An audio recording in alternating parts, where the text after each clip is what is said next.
حضرت عبد المطلب کی پشت میں پہنچا۔ اللہ تعالیٰ نے انہیں 10 بیٹے عطا فرمائے۔ انہوں نے منت مانی تھی، اے اللہ اگر تو مجھے 10 بیٹے دے اور وہ جوان ہوں، تنو مند ہوں، تو میں ایک بیٹا تیرے راستے میں قربان کروں گا۔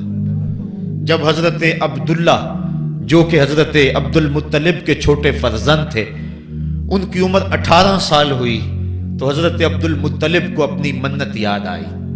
انہوں نے اپنے 10 بیٹوں کو بلایا، کہا بیٹا میں نے کعبہ کے رب سے یہ وعدہ کیا ہے کہ اللہ مجھے اگر 10 بیٹے دے گا تو میں ایک بیٹا اللہ کی راہ میں قربان کروں گا۔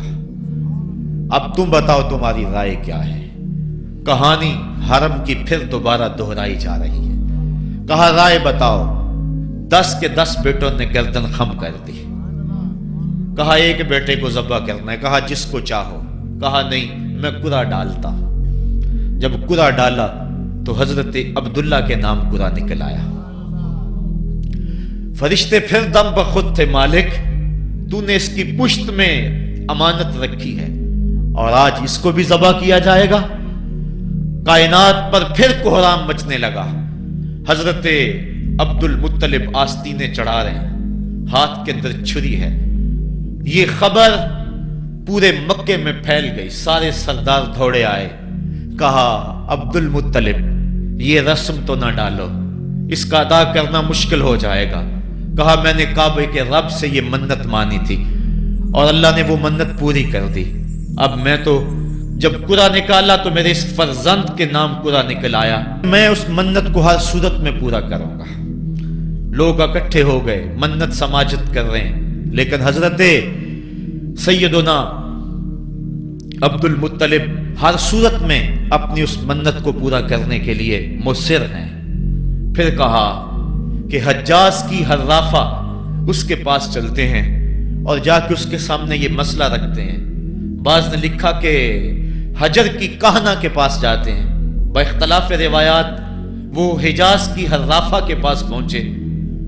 جب اس کا پتہ کیا تو وہ خیبر میں تھی، تو اس کے پاس سارے سردار اکٹھے ہو کے گئے کہ اس طرح ہمارے سردار نے منت مانی تھی تو اب وہ بیٹے کو ذبح کرنے کے لیے تیار ہے، تو تم بتاؤ کس کے بارے میں ہمیں کیا کرنا چاہیے۔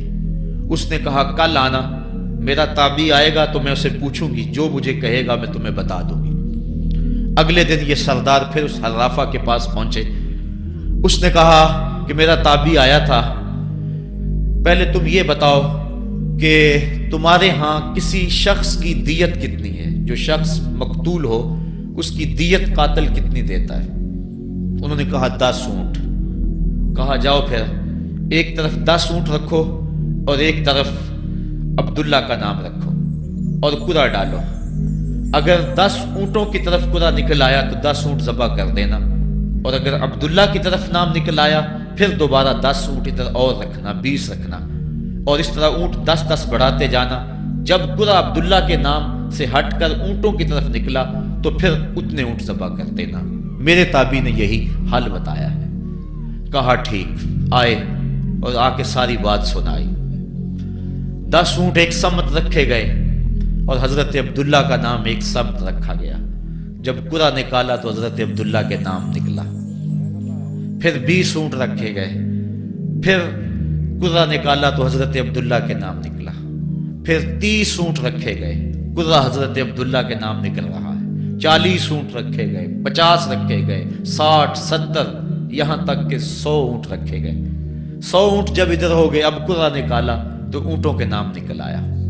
سارے خوش ہو گئے کہ اب قرعہ اونٹوں کے نام نکل آیا، عبداللہ کی جان بچ گئی۔ لیکن حضرت عبد المطلب فرمانے لگے کہ میں ایسا نہیں کروں گا۔ کہا کیا کرو گے؟ کہا ایک مرتبہ نکلا ہے، 3 مرتبہ قرعہ ڈالو۔ اگر تینوں مرتبہ عبداللہ کے نام کی بجائے اونٹوں کے نام نکلا تو پھر میں سمجھوں گا کہ اللہ کی طرف سے یہی مرضی ہے، ورنہ میں اپنے بیٹے کی گردن پہ چھری رکھ دوں گا۔ اللہ اکبر! مکے کے اندر سردار بھی دعائیں مانگ رہے ہیں۔ اللہ اکبر! ایمن بھی دعا مانگ رہی ہے، مکے کے پربت دعائیں مانگ رہے ہیں، کائنات کا ذرہ ذرہ دعائیں مانگ رہے ہیں۔ قرعہ جب ڈالا گیا تو دوسری مرتبہ بھی قرعہ اونٹوں کے نام نکلا۔ اب تیسری مرتبہ جب کرہ ڈالا گیا تو ہر ایک کا دل دھڑک رہا ہے. حضرت عبد المطلب تیار ہیں. کہا اگر تیسری مرتبہ بھی کرہ اونٹوں کے نام نہ نکلا تو میں اپنے بیٹے کی گردن پہ چھری پھیروں گا، چونکہ میں نے کعبے کے رب سے منت مانی ہوئی ہے. جب تیسری مرتبہ کرہ ڈالا گیا تو وہ بھی اونٹوں کے نام نکلا. 100 اونٹ ذبح کر دیے گئے. حضرت عبداللہ جو کہ حضور کی امانت کے امانت دار تھے، ان کی زندگی محفوظ ہوئی. حضور علیہ السلام فرمایا کرتے تھے انا ابن الذبیحین، لوگوں میں 2 ذبیحوں کا بیٹا ہوں. ایک ذبیح اسماعیل علیہ السلام ہے اور ایک ذبیح میرے والد حضرت عبداللہ رضی اللہ تعالیٰ عنہ. جلدی سے حضرت عبداللہ کی شادی کی گئی. حضرت آمنہ سلام اللہ علیہا آپ سے نکاح ہوا. شادی کو ابھی چند ماہ ہی گزرے تھے کہ حضرت عبداللہ رضی اللہ تعالی عنہ شام کی طرف تجارت کی غرض سے گئے.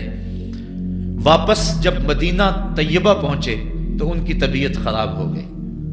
تو وہ چند لمحے چند دن وہاں رک گئے. قافلہ بھی رکا لیکن طبیعت سنبھل نہیں رہی تھی. قافلے والے انہیں وہاں چھوڑ آئے اور واپس آ گئے. کچھ دنوں کے بعد خبر پہنچی کہ حضرت عبداللہ رضی اللہ تعالیٰ عنہ کا مدینے میں انتقال ہو گیا ہے. حضور علیہ السلام شکم مادر میں. فرشتوں نے کہا مالک تیرے نبی تو شکم مادر میں یتیم ہو گیا. اے اللہ تیرا نبی تو شکم مادر میں یتیم ہو گیا. آواز آئی آنا حافظہ و آنا ناصرہ و آنا کافلہ، تم کیوں پریشان ہوتے ہو؟ میں اس کی حفاظت بھی کروں گا، اس کی مدد بھی کروں گا، اس کی کفالت بھی کروں گا. حضرت آمنہ سلام اللہ علیہا کے دل میں یہ خیال تھا کہ میں اپنے شوہر نامدار جس کے چہرے کو ابھی میں نے جی بھر کے دیکھا بھی نہیں تھا اس کی قبر پہ جاؤں. لیکن جو امانت تھی اس امانت کے تقاضے ان کو اس سفر سے روکتے رہے. حتیٰ کہ حضور کی ولادت ہوئی. آقا کریم کی عمر جب 6 سال ہوئی تو اب ان کے دل میں یہ جذبے اور یہ احساس اجاگر ہوا اور یہ جذبہ بڑھ گیا کہ میں جاؤں اور اپنے شوہر نامدار کی قبر پہ حاضر ہوں. حضرت آمنہ سلام اللہ علیہا آپ اپنے نونہال فرزند کو لے کر ام ایمن جو کہ حضرت عبداللہ کی کنیز تھیں ان کو لے کر آپ پہنچے مدینہ المنورہ. کچھ عرصہ گزارا. اللہ کے محبوب علیہ السلام کو کسی یہودی نے دیکھا تو اس نے یہ خبر گرم کر دی کہ وہ جو موعود نبی ہے جس کا وعدہ ہماری سابقہ کتابوں میں ہے وہ یہی ہے. لوگ جوق در جوق دیکھنے آنے لگے. تو حضرت آمنہ پریشان ہوئی اور جلدی سے وہ مکے کی طرف عازم سفر ہوئی. ابھی مکے سے 150 کلومیٹر کا فاصلہ باقی تھا کہ ابوا کے مقام پر حضرت آمنہ سلام اللہ علیہا کو سخت بخار ہو گیا اور حضرت آمنہ سمجھی کہ یہ میرا بخار جان لیوا ثابت ہوگا. تو انہوں نے ام ایمن کو بلایا. کہا لگتا ہے کہ یہ بخار میری موت کا باعث بنے گا. میں تمہیں وصیت کرتی ہوں کہ میرے بیٹے کو بحفاظت امیر قریش عبد المطلب تک پہنچا دینا. اور اس کے بعد حضور کو حضرت آمنہ نے بلایا، اپنے سامنے بٹھایا، سر پہ ہاتھ رکھا. حضرت آمنہ حضور سے کچھ باتیں کرنا چاہ رہی تھی. وادی ابوا کے اندر یہ منظر بڑا دل گداز تھا. حضرت آمنہ نے اب حضور کے سر پہ ہاتھ رکھا اور روتے ہوئے کہا، آنکھیں چھلکنے لگی. کہا بیٹا ہر نئی چیز نے پرانی ہو جانا ہے اور ہر باقی نے فنا ہو جانا ہے. میں بھی جا رہی ہوں وذکر باک و ولد تو تہرا، لیکن سنو میرا ذکر نہیں مٹے گا. میں تیرے جیسا پاکیزہ بیٹا چھوڑ کے جا رہی ہوں. یہ آخری لفظ تھے حضرت آمنہ سلام اللہ علیہا کے. اس کے بعد حضرت آمنہ سلام اللہ علیہا آخری ہچکی لی اور حضور سے ماں بھی جدا ہو گئی. آقا کریم علیہ السلام نے اپنی والدہ کو وہاں دفن کیا ام ایمن کے ساتھ مل کے جیسے بھی ہو سکا. وہ کیا کسی نے کہا تھا تجھے کن پھولوں سے ہم کفن دیں، تو جدا ہی ایسے موسموں میں ہوا جب درختوں کے ہاتھ پھولوں سے خالی تھے. آقا کریم کی آنکھیں چھم چھم برس رہی ہیں. حضرت ام ایمن حضور کو اپنے ساتھ چمٹا لیا اور مکہ المکرمہ پہنچ کے حضور کے دادا کے سپرد کیا۔ 2 سال تک وہ حضور علیہ السلام کو اپنی کفالت میں انہوں نے رکھا۔ کعبۃ اللہ کے سائے میں ان کی مسند بچتی تھی اور ان کے بیٹوں میں سے اور قوم کے کسی فرد کو یہ ہمت نہیں ہوتی تھی کہ اس مسند کے اوپر بیٹھے، دور ہٹ کے بیٹھتے تھے، لیکن حضور جب آتے تو اس مسند کے اوپر چڑھ کے بیٹھ جاتے۔ حضور کے چچا اور حضور کے دیگر عزیز و اقارب کہتے کہ بیٹا نہ چڑھو، تو حضرت عبد المطلب کہتے رہنے دو، یہ بڑی شان والا بیٹا ہے۔ ان سے محبت کرتے، ان کو اپنے ساتھ سلاتے۔ 8 سال کی حضور کی عمر ہوئی کہ امیر قریش کا بھی انتقال ہو گیا۔ ابن حشام نے لکھا ہے کہ جب امیر قریش کا انتقال ہوا تو سوگ میں مکے کے بازار بند ہو گئے، پورا شہر جنازے میں امٹ آیا، لیکن 8 سال کا بچہ تھا، بلک بلک کے رو رہا تھا۔ آج وہ سایہ بھی اٹھ گیا۔ پھر چچا کی کفالت میں گئے اور انہوں نے جس انداز سے کفالت کی اور محبتوں کا ثبوت دیا وہ الفتوں کی ایک لمبی داستان ہے۔ 40 سال کی عمر ہوئی تو اللہ تعالیٰ نے حضور علیہ السلام کو نبوت کی ذمہ داریوں کے اعلان اور لوگوں تک پیغام حق کے ابلاغ کا حکم دیا۔ آقا کریم علیہ السلام جب پیغام حق لے کر میدان میں آئے تو گلی کوچوں اور بازاروں کے اندر مخالفتیں، نکتہ چینیاں، ناموافق حالات کے جکڑ اور مخالفتوں کی آندیاں چلنے لگیں۔